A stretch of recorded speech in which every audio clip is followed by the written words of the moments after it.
2021년 10월 13일 수요일 천안광성교회 새벽기도회를 시작하겠습니다. 다 함께 사도신경으로 우리의 신앙을 고백하겠습니다. 나는 전능하신 아버지 하나님 천지의 창조주를 믿습니다. 나는 그의 유일하신 아들 우리 주 예수 그리스도를 믿습니다. 그는 성령으로 잉태되어 동정녀 마리아에게서 나시고 본디오 빌라도에게 고난을 받아 십자가에 못 박혀 죽으시고 장사된 지 사흘 만에 죽은 자 가운데서 다시 살아나셨으며 하늘에 오르시어 전능하신 아버지 하나님 우편에 앉아 계시다가 거기로부터 살아있는 자와 죽은 자를 심판하러 오십니다. 나는 성령을 믿으며 거룩한 공교회와 성도의 교제와 죄를 용서받는 것과 몸의 부활과 영생을 믿습니다. 아멘. 찬송가 436장입니다.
오늘 우리에게 주신 하나님의 말씀 요한복음 15장 1절부터 27절까지의 말씀입니다.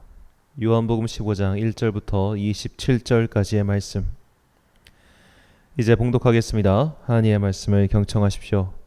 나는 참 포도나무요 내 아버지는 농부이시다.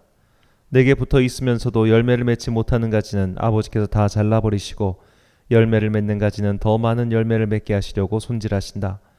너희는 내가 너희에게 말한 그 말로 말미암아 이미 깨끗하게 되었다. 내 안에 머물러 있으라. 그리하면 나도 너희 안에 머물러 있겠다. 가지가 포도나무에 붙어있지 아니하면 스스로 열매를 맺을 수 없는 것과 같이 너희도 내 안에 머물러 있지 아니하면 열매를 맺을 수 없다. 나는 포도나무요 너희는 가지이다. 사람이 내 안에 머물러 있고 내가 그 안에 머물러 있으면 그는 많은 열매를 맺는다. 너희는 나를 떠나서는 아무것도 할 수 없다. 사람이 내 안에 머물러 있지 아니하면 그는 쓸모없는 가지처럼 버림을 받아서 말라버린다. 사람들이 그것을 모아다가 불에 던져서 태워버린다. 너희가 내 안에 머물러 있고 내 말이 너희 안에 머물러 있으면 너희가 무엇을 구하든지 다 그대로 이루어질 것이다. 너희가 열매를 많이 맺어서 내 제자가 되면 이것으로 내 아버지께서 영광을 받으실 것이다. 아버지께서 나를 사랑하신 것과 같이 나도 너희를 사랑하였다. 너희는 내 사랑 안에 머물러 있어라. 너희가 내 계명을 지키면 내 사랑 안에 머물러 있을 것이다. 그것은 마치 내가 내 아버지의 계명을 지켜서 그 사랑 안에 머물러 있는 것과 같아. 내가 너희에게 이러한 말을 한 것은 내 기쁨이 너희 안에 있게 하고 또 너희의 기쁨이 넘치게 하려는 것이다. 내 계명은 이것이다. 내가 너희를 사랑한 것과 같이 너희도 서로 사랑하여라. 사람이 자기 친구를 위하여 자기 목숨을 내놓는 것보다 더 큰 사랑은 없다. 내가 너희에게 명한 것을 너희가 행하면 너희는 나의 친구이다. 이제부터는 내가 너희를 종이라고 부르지 않겠다. 종은 그의 주인이 무엇을 하는지를 알지 못한다. 나는 너희를 친구라고 불렀다. 내가 아버지에게서 들은 모든 것을 너희에게 알려주었기 때문이다. 너희가 나를 택한 것이 아니라 내가 너희를 택하여 세운 것이다. 그것은 너희가 가서 열매를 맺어 그 열매가 언제나 남아있게 하려는 것이다. 그리하여 너희가 내 이름으로 아버지께 구하는 것은 무엇이든지 다 받게 하려는 것이다. 내가 너희에게 명하는 것은 이것이다. 너희는 서로 사랑하여라. 세상이 너희를 미워하거든 세상이 너희보다 먼저 나를 미워하였다는 것을 알아라. 너희가 세상에 속하여 있다면 세상이 너희를 자기 것으로 여겨 사랑할 것이다. 그러나 너희는 세상에 속하지 않았고 오히려 내가 너희를 세상에서 가려 뽑아냈으므로 세상이 너희를 미워하는 것이다. 내가 너희에게 종이 그의 주인보다 높지 않다고 한 말을 기억하여라. 사람들이 나를 박해했으면 너희도 박해할 것이요 또 그들이 내 말을 지켰으면 너희의 말도 지킬 것이다. 그들은 너희가 내 이름을 믿는다고 해서 이런 모든 일을 너희에게 말할 것이다. 그것은 그들이 나를 보내신 분을 알지 못하기 때문이다. 내가 와서 그들에게 말해주지 아니하였더라면 그들에게는 죄가 없었을 것이다. 그러나 이제는 그들이 자기 죄를 변명할 길이 없다. 나를 미워하는 사람은 내 아버지까지도 미워한다. 내가 다른 아무도 하지 못한 일을 그들 가운데서 하지 않았더라면 그들에게 죄가 없었을 것이다. 그러나 이제는 그들이 내가 한 일을 보고 나서도 나와 내 아버지를 미워하였다. 그래서 그들의 율법에 그들은 까닭없이 나를 미워하였다고 기록한 말씀이 이루어진 것이다. 내가 아버지께로부터 너희에게 보낼 보혜사 곧 아버지께로부터 오시는 진리의 영이 오시면 그 영이 나를 위하여 증언하실 것이다. 너희도 처음부터 나와 함께 있었으므로 나의 증인이 될 것이다. 아멘. 속 사람이 변하지 않으면 이란 제목으로 하나님의 말씀 선포하겠습니다. 최근 우리나라 영상 컨텐츠 중 세계에서 가장 유명세를 얻고 있는 작품이 오징어 게임입니다. 이 드라마의 개요는 간단합니다. 인생 막바지에 몰린 이들이 돈을 얻기 위해 게임에 참여하는데 1등에게는 수백억 원의 상금이 주어지죠. 다만 게임에 지는 사람은 그 자리에서 바로 죽습니다. 자, 이런 생명을 건 서바이벌류의 영화나 드라마는 우리나라에선 생소하지만 일본이나 미국 등에서는 꽤 인기가 있었던 장르입니다. 이런 류의 이야기가 성공하려면 이 구성이 치밀해야 하는 것도 물론이지만 무엇보다 이 극한의 상황에서 인간의 속마음이 어떻게 드러나는가를 잘 묘사하는 것이 관건입니다. 다시 말해 생존의 욕망과 돈의 욕망 앞에서 인간의 밑바닥이 어디까지인가 그것을 잘 그려내야 한다는 말이죠. 자, 그렇다면 이렇게 생존의 극한 상황에서 결국 살아남는 이 서바이벌 하는 사람은 어떤 류의 사람일까요? 나의 생명을 위해서, 나의 승리를 위해서, 내가 받을 돈을 위해서라면 타인의 생명 따위는 아무렇지도 않게 짓밟을 수 있는 잔인하고 냉정한 사람일까요? 자, 이에 대한 질문을 품고 실제 실험을 통해 답을 내린 인물이 있습니다. 오스트리아에서 태어난 유대인 출신의 정신과 의사 빅토르 프랑클입니다. 그는 수백만 명의 유대인을 학살한 그곳 아우슈비츠의 생존자입니다. 빅토르는 그곳에서 과연 누가 버티고 누가 죽는지 유심히 관찰했습니다. 인간이 극한 상황에 몰렸을 때 그곳에는 다양한 군상들이 나타났습니다. 어떤 이는 수용소 간부와 육체관계를 맺어가면서 연명을 꾀하기도 하였고 어떤 이는 다른 수감자의 것을 빼앗아가면서 연명하려고 하였습니다. 하지만 이런 류의 사람들은 모두 죽었습니다. 프랑크는 그렇게 극한의 상황에서 살아남은 이들은 자신의 인생에 대해 의무를 추구하는 자들임을 발견했습니다. 그가 봤던 어떤 분은 이 극한의 수용소 생활에서도 매일 면도를 하고 할 수 있는 한 깔끔하게 세수를 했다고 합니다. 수감자들은 언제 죽을지 모르는, 그리고 언제 끝날지 모르는 전쟁과 수용소 생활을 하고 있었습니다. 모두가 삶을 포기했을 때 프랑크와 그리고 그렇게 면도했던 그런 사람들, 그리고 생존자들은 자신을 포기하지 않았습니다. 모두가 인간성을 잃어가고 짐승처럼 살게 되더라도 나는 인간이다, 그러니 나는 나의 존엄성을 포기하지 않을 것이다 라고 스스로 되뇌며 살았던 사람들, 그런 사람들이 전쟁이 끝날 때까지 그곳에서 생존할 수 있었습니다. 프랑크 본인도 아직 마무리하지 못한 논문이 있었습니다. 그는 수용소로 끌려가면서도 그 논문 꾸러기를 자신 품 안에 이렇게 쟁겨서 갈 정도로 논문에 대한 강한 애착과 이것을 끝내야 한다는 사명의식이 있었습니다. 그래서 자신이 그 수용소를 버틸 수 있었다고 고백하죠. 이 경험을 수기로 남긴 것이 죽음의 수용소에서란 책입니다. 결국 인간에게 정말 중요한 것은 외적 환경이 아닌 내적 상황입니다. 외적 환경이 아무리 궁핍하고 절박해도 내적 단단함이 있는 사람은 무너지지 않습니다. 반대로 외적 환경이 아무리 풍족하고 안전해도 내적 단단함이 없는 사람은 내면이 드러나기 마련이죠. 그러므로 내 안에 무엇이 들어있는가, 내 속사람은 어떤 상태인가를 계속 점검해야 합니다. 누가복음 6장 45절 말씀입니다. 선한 사람은 마음에 쌓은 선에서 선을 내고 악한 자는 그 쌓은 악에서 악을 내나니 이는 마음에 가득한 것을 입으로 말함이니라. 아멘. 설령 입으로 선한 것을 말한다 할지라도 그 마음속에 선함이 없다면 그것은 사기꾼의 사탕 발린 말과 다름없습니다. 그러므로 우리는 내가 무엇을 할까 고민하는 것보다는 내가 어떤 사람인가, 내 상태는 지금 어떤 상태인가를 계속 되물어야 합니다. 그래서 예수님께서는 우리가 예수님께 접목된 사람, 예수님이 우리 안에 계시는 그런 사람이 되어야 한다고 말씀하십니다. 본문 4절과 5절 말씀입니다. 내 안에 거하라, 나도 너희 안에 거하리라. 가지가 포도나무에 붙어있지 아니하면 스스로 열매를 맺을 수 없음 같이 너희도 내 안에 있지 아니하면 그러하리라. 나는 포도나무요 너희는 가지라. 그가 내 안에 내가 그 안에 거하면 사람이 열매를 많이 맺나니 나를 떠나선 너희가 아무것도 할 수 없음이라. 아멘.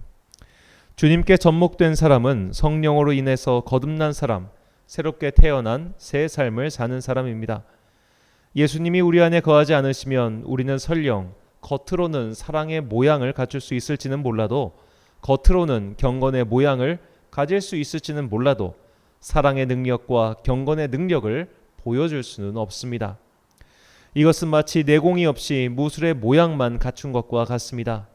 무술의 형태만 취하고 내공이 없으면 그 무술은 아무 위력을 발휘하지 못하지요. 믿음 역시 마찬가지입니다. 아무리 예배당에 나오고 찬양을 드리고 헌금을 하고 교인으로서 활동을 해도 정작 내 안에 성령님이 주시는 기쁨, 예수님께 접목된 상태가 아니라면 환난의 때가 오면 금세 그 미천이 드러날 수밖에 없습니다. 도금은 언젠가 벗겨지기 마련입니다. 그분 안에 있으면, 그분 밖에 있으면 결국 생명의 물이신 성령님을 공급받지 못하고 말라서 버려질 수밖에 없습니다. 우리의 영적 우물이 말라버리면 우리 또한 결국 환난이 닥쳐올 때 구원의 길에서 이탈할 수밖에 없어질 겁니다. 자, 우리는 지난 2년 동안 이 코로나 시국에 수많은 교인들이 그리스도의 길에서 이탈하는 것을 봤습니다. 모두가 그런 것은 아니겠지만 이 이탈을 통해 무늬만 교인인 자들이 얼마나 많았는지 그 실태를 확인할 수 있었지요. 우리는 이제 그 질문의 화살을 나에게 돌려야 합니다. 나는 정말 예수님께 접목된 사람입니까? 그리스도께서 내 안에 계시고 나는 그분 안에 머물러 있습니까? 성령님께서 주시는 생명의 물이, 그 생수의 강이 내 안에서 흘러 넘치고 있습니까? 우리는 예수님의 말씀을 다시 새겨 들어야 합니다. 요한복음 7장 38절과 39절 말씀입니다. 나를 믿는 자는 성경의 이름과 같이 그 배에서 생수의 강이 흘러 나오리라 하시니 이는 그를 믿는 자들이 받을 성령을 가리켜 말씀하신 것이라. 아멘. 자, 우리가 자주 사용하는 단어인 충만은 헬라어로 플레로우입니다. 이는 넘치다 라는 뜻인데요. 성령 충만은 결국 성령님이 내 안에서 흘러 넘쳐서 외부로 표출되는 것입니다. 그것이 사랑이죠. 성령님으로 거듭난 진짜 그리스도인은 내가 사랑해야지라는 행동을 의식해서 하는 것이 아니라 조건 반사적으로 튀어나옵니다. 마치 몸속에 내공이 충만한 사람은 그냥 손짓, 발짓만 해도 위력이 발생하는 것과 똑같습니다. 어떤 무술을 배우던 내공이 없으면 쓸모가 없듯이 내가 어떤 신앙의 외적 행위를 하든지 간에 내공, 즉 성령님께서 주신 거듭남의 은총과 성령님의 새로운 생명이 없다면 우리의 외적 행위는 결국 헛것이 되고 말 것입니다. 사기꾼이 하는 말은 아무리 사탕발인 말도 결국 사기죠. 말의 외면이 중요한 게 아니라 사람이 중요합니다. 그가 하는 일의 겉모양이 중요한 게 아니라 누가 하느냐가 중요합니다. 그러므로 우리는 내가 주님을 위하여 무엇을 할까 그런 것을 고민할 게 아니라 내 안에 하나님이 계시는가 계시지 않는가, 나는 정말 하나님을 믿는 그리스도인인가, 내 영혼의 상태와 내 믿음을 바로 세우는 것이 가장 우선이며 가장 중요한 일임을 깨달아야 합니다. 주님께서는 그래서 하나님의 일이 무엇인지 묻는 자들에게 이렇게 대답하셨습니다. 요한복음 6장 28절과 29절 말씀입니다. 그들이 묻되 우리가 어떻게 하여야 하나님의 일을 하오리까? 예수께서 대답하여 이르시되 하나님께서 보내신 일을 믿는 것이 하나님의 일이니라 하시니. 아멘. 사랑하는 천안광성교회 성도 여러분, 그리고 이 새벽을 함께 깨우고 계신 귀한 주님의 자녀 여러분, 무엇을 할까, 무엇을 해야 하나 고민하지 마시고 내가 어떤 사람인가, 내가 무엇인가 먼저 자신의 상태를 진솔히 돌아봐야 합니다. 하나님께서 나를 위해 무엇을 해달라고 간구하는 것보다는 나는 하나님 보실 때 어떤 사람인가 그것부터 봐야 합니다. 속사람이 변하지 않은 채 겉사람만 변한 척을 하면 언젠가 그 속사람이 드러나기 마련입니다. 속사람의 변화를 위하여 기도하십시오. 그리고 내면의 변화는 수양을 통해서 얻을 수 있는 것이 아니라 하나님의 은총의 선물인 성령님을 통해서만 얻을 수 있습니다. 우리는 새롭게 태어나게 하시고 새 생명을 주시는 그분께 은총을 구하며 외적 행위가 아닌 내면의 변화를 항상 먼저 구하는 여러분과 제가 되시길 간절히 축원합니다. 기도하겠습니다. 사랑과 은혜가 충만하신 아버지 하나님, 속사람은 변하지 않은 채 외적 행동만 바꾸려고 했던 어리석음을 회개합니다. 겉모양이 바뀌고 포장지가 바뀌어도 속은 그대로라면 아무도 사가지 않을 물건을 만들어낼 뿐입니다. 내가 무엇을 하느냐가 중요한 게 아니라 내가 어떤 사람이냐가 중요함을 깨닫게 하시니 감사합니다. 먼저 우리의 내면이 변하게 하옵소서. 이 변화는 성령님께서 은혜를 베푸실 때 가능할 뿐이니 나약한 우리를 변화시키사 하나님의 자녀로 새롭게 태어나게 하옵소서. 오늘도 이 소망을 가지고 기도하는 자들에게 성령님의 은혜를 내려주시길 간절히 소망합니다. 인생길은 하루하루가 컴컴하고 안개와 같습니다. 이 하루를 살아갈 힘이 우리에게 없사오니 은혜의 힘으로 이 하루길을 걸어갈 수 있도록 손을 꼭 잡고 가옵소서. 한 주간의 중간인 수요일입니다. 오늘도 시간을 구별하여 예배의 자리에 나오는 성도들에게 주님의 크신 은혜를 내려주시길 소망하오며 예수님의 이름으로 기도드립니다. 아멘. 주기도 문하심으로 새벽 기도를 마치겠습니다. 하늘에 계신 우리 아버지, 아버지의 이름을 거룩하게 하시며 아버지의 나라가 오게 하시며 아버지의 뜻이 하늘에서와 같이 땅에서도 이루어지게 하소서. 오늘 우리에게 일용할 양식을 주시고 우리가 우리에게 잘못한 사람을 용서하여 준 것 같이 우리 죄를 용서하여 주시고 우리를 시험에 빠지지 않게 하시고 악에서 구하소서. 나라와 권능과 영광이 영원히 아버지의 것입니다. 아멘.